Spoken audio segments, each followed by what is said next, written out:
Roma Wines presents Suspense.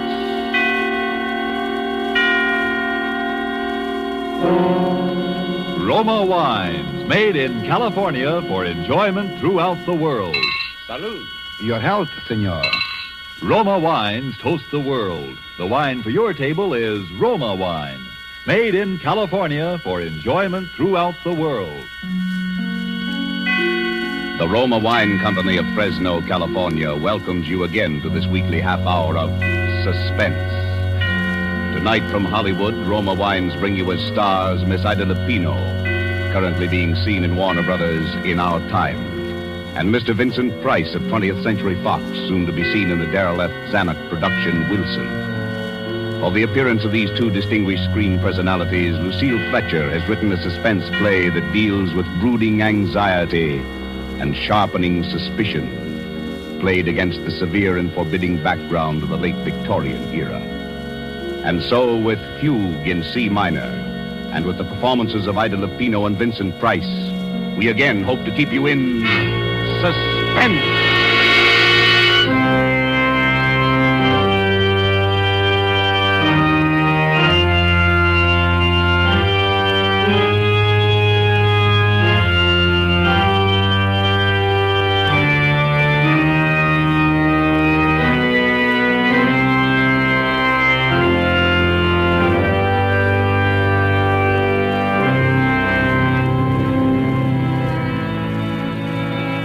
April 1st, 1900. Dear Bessie, this is just to let you know that I arrived in Pilotsville. Lizzie met me at the station. She's heartbroken about Papa's bankruptcy and for some reason feels that it's up to me to remedy the family situation.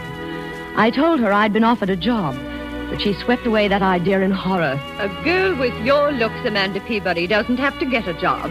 There are too many rich husbands floating around for that.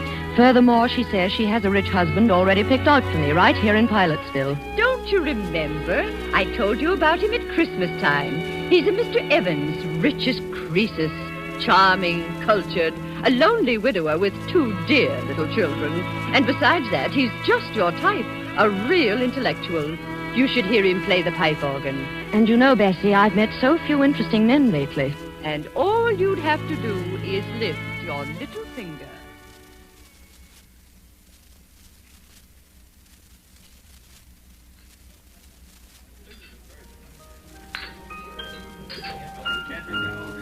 Mr. Evans. Oh, good evening, Mrs. Chumley. How delightful to see you here. I'd like you to meet my sister. Mr. Evans, my sister, Amanda Peabody. Delighted, I'm sure. It's a lovely party, Mr. Evans. Thank you, Miss Peabody. Have you just come to Pilotsville? Yes. She's down from New York visiting me after the whirl of the hectic social season. Oh, indeed? Well, I'm afraid our Pilotsville society must seem a bit dull to you, Miss Peabody. Oh, no, not at all. It's charming. I've enjoyed everything so much tonight. Your beautiful house, the music. I hear you're going to play for us, Mr. Evans. Oh, a bit. Do you care for organ music, Miss Peabody? Very much. I never miss a church recital. But what a luxury it must be to have your own pipe organ right here in the house. I'm afraid I couldn't do without it. It's my hobby, you know. Bach, Buxtehude, César Franck. Don't you adore their work? Oh, Amanda's very musical. You should hear her render The Burning of Rome. Yes. And the delightful thing, of course, about having a pipe organ in the house is that it's everywhere. To sit at a keyboard and hear the walls, the ceilings, the floors vibrate. You see, Miss Peabody, I've had the pipes installed all over the house.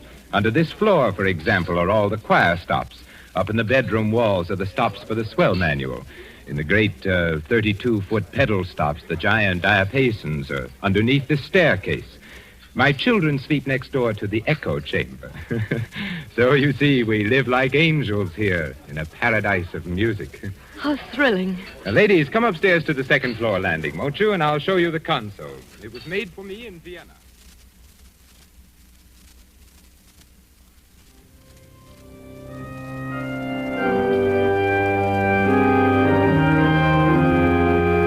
April 7th, 1900. And Bessie, dear, to tell you the truth, I really find him fascinating. I wish you could hear him play. It sweeps you off your feet. There is such wildness to it, and at the same time such dignity.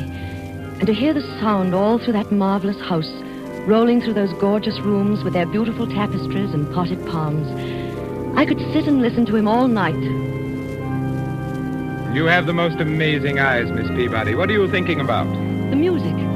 Oh, please don't stop. It's so beautiful. Well, you seem to be as mad about music as I am. Your sister says you play too. Oh, no, only a little. My appreciation of it is all inside, I'm afraid. That's plenty. If one can't play, it's better just to enjoy the music of others. I can't bear this sentimental drumming, can you? I shouldn't think you would enjoy it. The idiotic tunes people play nowadays. Give me the old stern classics. They have strength and power. Give me something with life to it, something that will flood the whole house with sound.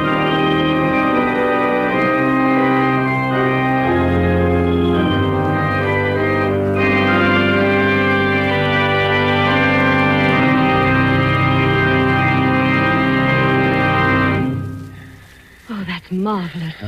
You're a very unusual girl, Miss Peabody. Quite unlike the run of girls down here at Pilotsville. Yes, in what way? Oh, it's rather hard to explain. Some more tea, Amanda? No, thank you. A muffin? No, thank you. You have an excellent cook, Mr. Evans. Please call me Theodore. You know you promised. Theodore. Amanda. And your house is beautifully run, too. You must have an excellent housekeeper. Everything always looks so charming and quiet. I haven't even heard a peep out of your children. My children? Oh, yes, the children have been away at school. You have two, haven't you? Yes, Daphne and David. What sweet names. Ordinarily, I don't approve of schools for young children, but you see, they were rather overwrought. After Mrs. Evans passed on... I can well understand. They were almost morbidly devoted to their mother, and then, of course, the unfortunate circumstances of her death, but... I suppose your sister, Mrs. Chumley, has told you all about that. No, not very much, except your wife was killed in a street accident, wasn't she? Yes, in Philadelphia. A brewery wagon and 4 horses ran her down. Oh, how terrible. It's something I don't like to think about very often. Poor, beautiful Margaret. Well, it's like a nightmare, Amanda, and I still can't feel reconciled, but... Well, what I was driving at was the children. They were in school when she died, and by some malicious stroke of fate, there was an epidemic of scarlet fever raging up there. The authorities wouldn't lift the quarantine and let them out for her funeral. Oh, poor little things. Yes, it upset them dreadfully. In fact, I sometimes fear it's left a mark on them which may endure all their lives. Why, what do you mean? They suffer from delusions about her. They think that in some way she is linked... Her soul is imprisoned in the organ pipes. How horrible. I wish I could do something about it. It's a frightful notion, but they won't. They don't let me play when they're at home. That echo chamber in particular, next door to their bedroom. Yes? You know, it's nothing but an empty sealed room with a few wires. Of course, it's all because they never saw her dead. But they have a notion that she's, well, somehow hidden there. How ghastly. They really think that, do they? Children can think up such very strange things in their little minds. Can't they?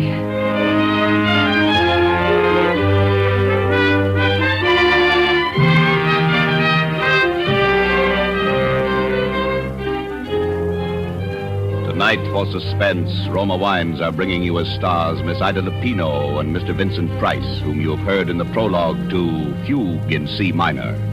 Tonight's tale of suspense.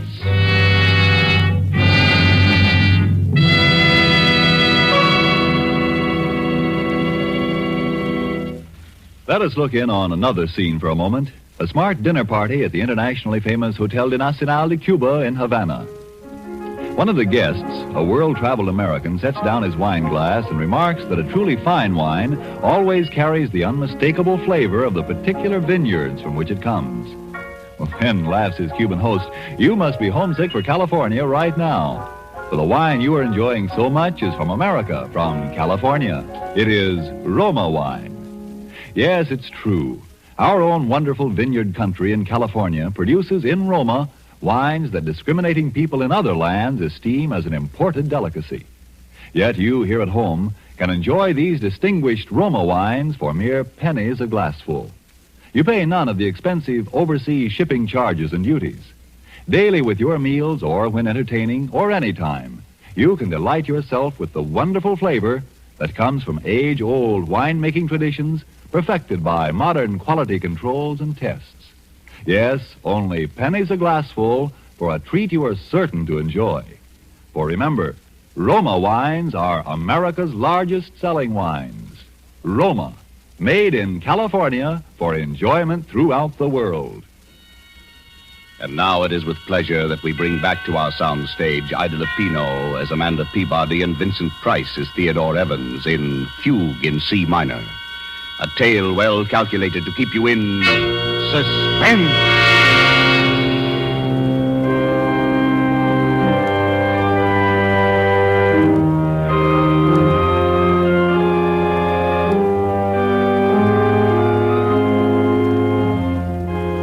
April 18th. I met the children today, Bessie, for the first time. It was a shock. They're strange little creatures, utterly unlike their father. The girl is about 11 and the boy 8. They were both dressed in deep mourning. Their large grey eyes seemed strained with terror. They listened and trembled at every sound. This is Miss Peabody, children. She's a very good friend of mine. Now, I want you both to shake hands with her. Oh, come now, Daphne. You can at least tell Miss Peabody how old you are. Oh, no, please don't press her. I know when I was a little girl, I hated people to talk about my age. I'd much rather hear about school. We're not going back there, no matter what anybody says. David. That's all right. Then you didn't like school? No, and Mommy didn't like it either. She cried when we went away. Oh, but your Mama wanted you to be educated, didn't she? She wanted you to grow up and be intelligent people, didn't she? Well, didn't she, Daphne? Who are you? You may call me Aunt Amanda. I'm a friend of your Papa's. Do you know where my Mama is? Your Mama? Well, your Mama's in heaven, dear. No, she's not. Then where is she, dear? Please don't start them off, Amanda. It's too upsetting. Come along, children. Now we're going to have a little music, like old times. You remember when your mother was alive? We all used to play together. David, you with your cornet, and Daphne at the violin, and Mama at the piano. Well, Miss Peabody plays the piano, too. And she's promised to play Narcissus, Mama's favorite piece. Well? Well, perhaps some other time, Theodore, when they don't feel so strange. I tell you, I've humored them to death. Now, come, David. There's your cornet on the mantelpiece. And Daphne? No. I insist. Look, now, I'll start the melody on the organ. David, you come in with your cornet obbligato in the third measure. Daphne, you can follow me.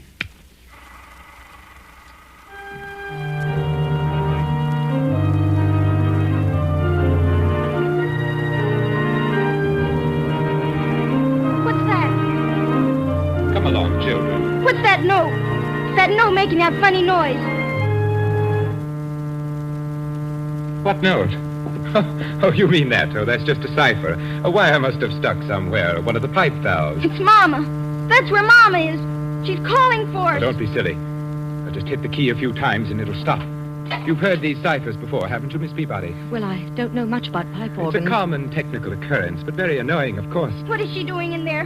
Why doesn't it stop? That's where she is. She's in the pipe and she can't get out. Daphne, stop that nonsense. Oh, hush, dear. Your Papa will fix it. No, he won't. He can't. She won't let him because he killed her. Daphne, what did you say? Oh, she didn't mean it, I'm sure. The poor little thing's hysterical. We should never have tried to persuade them. Oh, Amanda. Just because they never looked upon her face, because they never saw her lying there in the coffin. Hush, hush. My own children believe that I am a murderer. Theodore, you're making them both sick. As though I who loved their mother so much, who was so devoted for 12 years. Do I look like a murderer, Amanda? Do I? No. There it is again. It's Mama. It's Mama. Shh, dear. I'll take them upstairs for you, Theodore, while you try and fix it.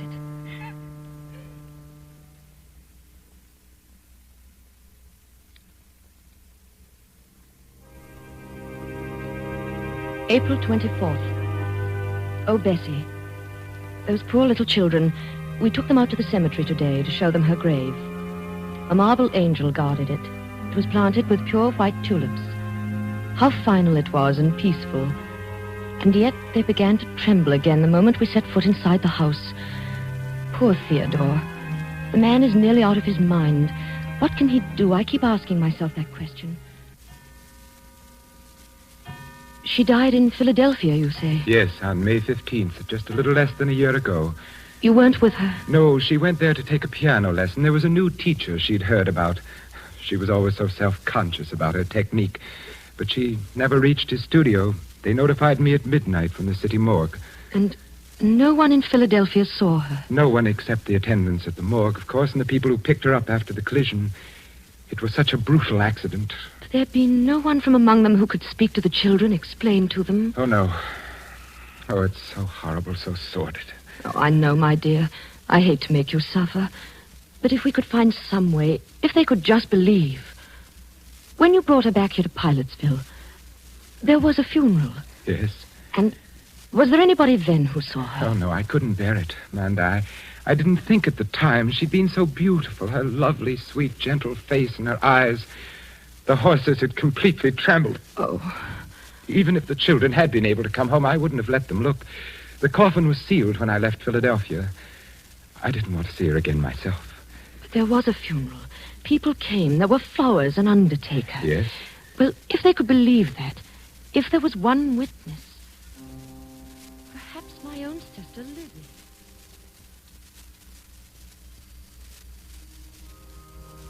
Funeral, Amanda? Of course there was a funeral. The finest funeral in town. A snow-white hearse and 25 coaches. Everybody sent flowers. The casket wasn't open, but I've been to lots of funerals where they don't open the casket. And from what I understand, she was pretty badly mangled. But it was a beautiful funeral. Mr. Evans played the organ himself, the finest selections, all the sweet old pieces his wife liked. There was Narcissus and Mighty Like a Rose and Goodbye Forever.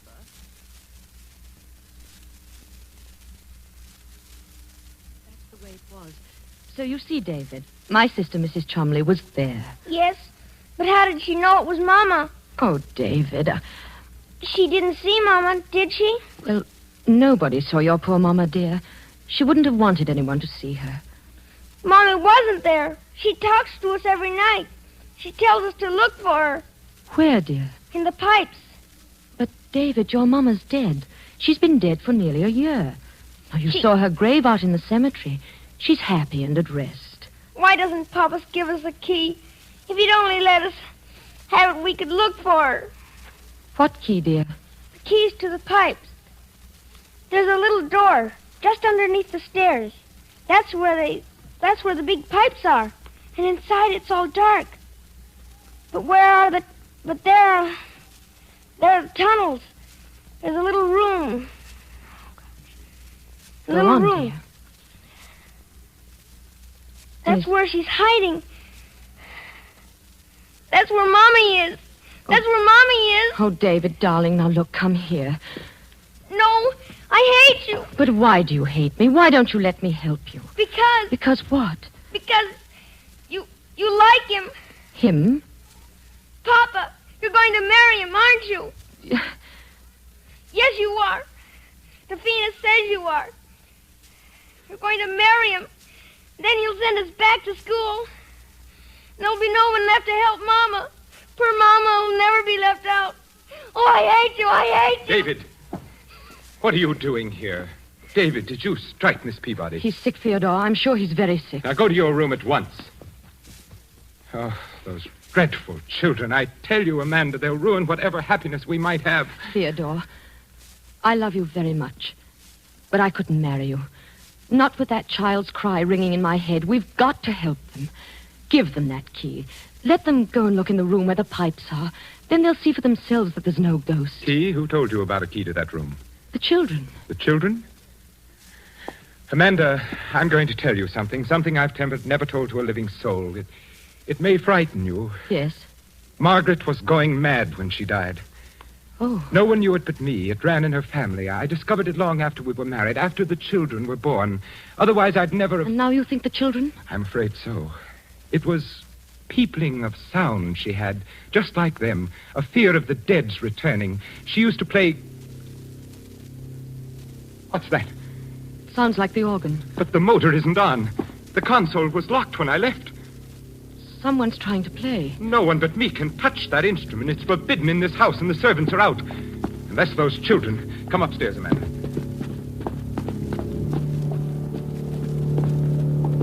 Theodore. Why, there's no one here. No one at the keyboard. The organ's playing itself. That's impossible. The motor's not going. The motor? Yes, it sets the bellows going. There's no air in the pipes unless it's on. No air to make the pipes speak. It's impossible, I tell you. Perhaps the children found the key and got in. Key? No. The key's here in my pocket. There's no other way in. No. Theodore, open that door. Go in there and see what's happening, please. No. Theodore. I won't give in. I won't be a prey to it. Do you hear? I won't. I won't.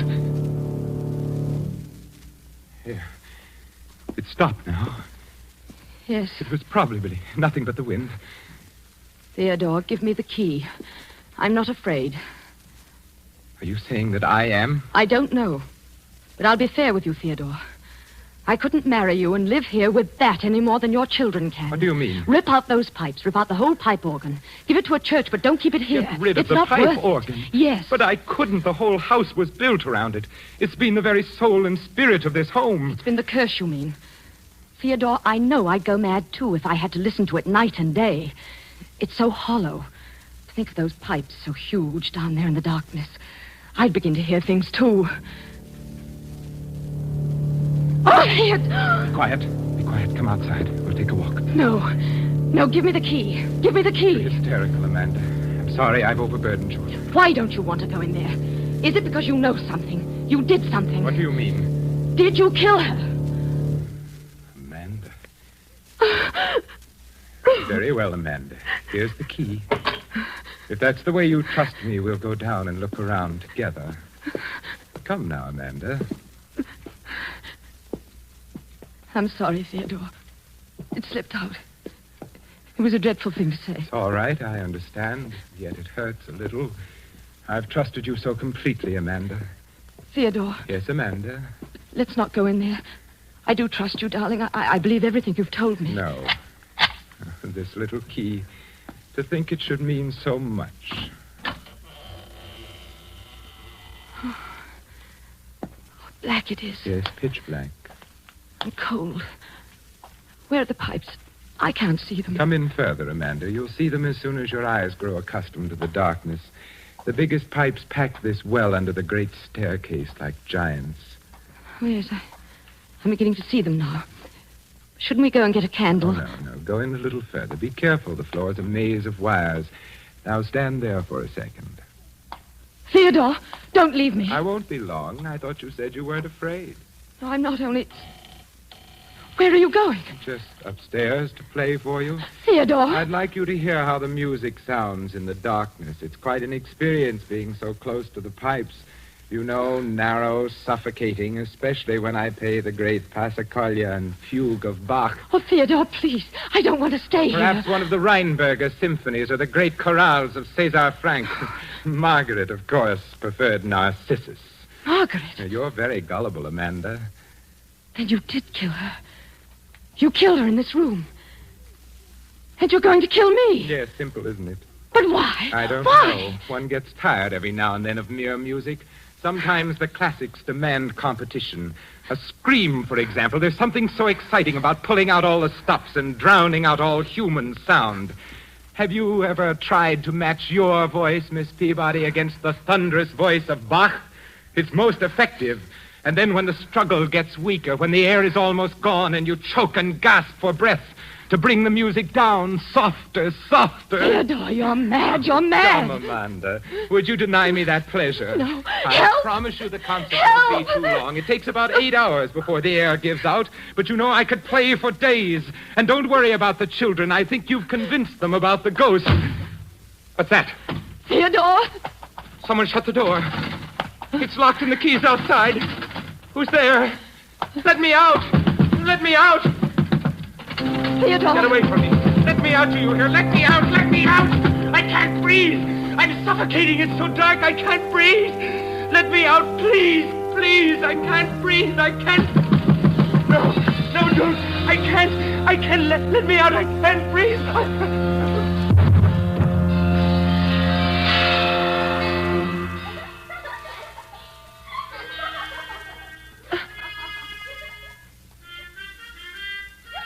Theodore! Theodore! Let me out! Let me out! He's dead! He's dead! Daphne! David, where are you? Open the door! Help me! Help me! Oh, no! No! Help! Help!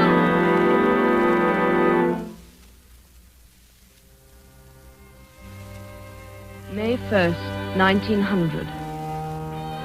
I shall be coming home in a few days, Bessie. I still can't sleep at night. I still hear that laughter. Still hear that cornet playing its unearthly music. And Theodore Evans once more lies dead at my feet. It was his heart, Bessie. He died of fright. In those few moments, he anticipated the hideous fate he had meted out to so many. And I might have died there if he had not gone so quickly. For the children hated me. They wanted to kill us both. Those terrible, pathetic children. What horrors they must have sensed in that charnel house. There were other women beside his wife. The police found them all buried and stuffed away into unused parts of the pipe organ. Bessie, I was in that pipe room alone with him for 4 hours before that door creaked open. There they stood, and I shall never forget their faces or the things they said. All right, Miss Peabody. You can come out now if you're really sorry. I'm sorry. Are you sure he's quite dead? Yes, he's dead. We were right all the time, weren't we, Miss Peabody? Yes, you were right. Now, will you come and help us find Mama?